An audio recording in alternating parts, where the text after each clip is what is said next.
Delhi NCR के लिए केंद्र सरकार ने बड़े तोहफे का ऐलान किया है। दिल्ली से सटे गाजियाबाद में मल्टी मॉडल लॉजिस्टिक पार्क बनाने के लिए हरी झंडी मिल गई है। इसे मुरादनगर के दुहाई में बनाने की तैयारी है।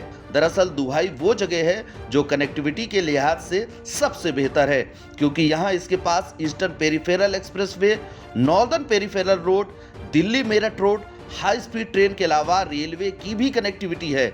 इसलिए इस स्थान को मल्टी मॉडल लॉजिस्टिक पार्क के लिए चुना गया है।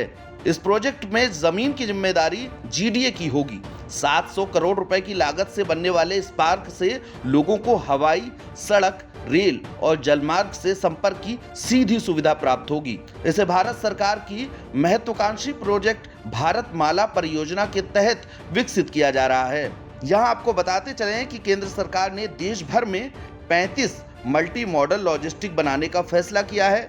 उसी में से एक पार्क गाजियाबाद में भी होगा। तो अब जान लीजिए मल्टी मॉडल लॉजिस्टिक पार्क में होता क्या है।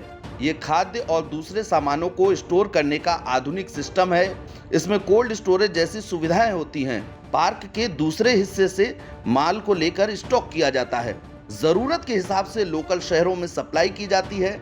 इससे ट्रांसपोर्ट का खर्च बचता है और कीमत भी कम रहती है। लॉजिस्टिक पार्क के बन जाने के बाद ट्रांसपोर्ट सेक्टर की लागत में कमी आएगी, वेयरहाउस का खर्च भी कम होगा, वाहनों से फैलने वाला प्रदूषण भी कम होगा और साथ में कंजेशन में भी कटौती होगी।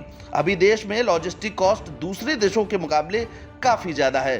भारत में अभी लॉजिस्टिक कॉस्ट सामान की कुल वस्तु का 13% है, जबकि दूसरे देशों में यह करीब 8% है। लॉजिस्टिक कॉस्ट कम होने से वस्तुओं की कीमत में भी कमी आएगी।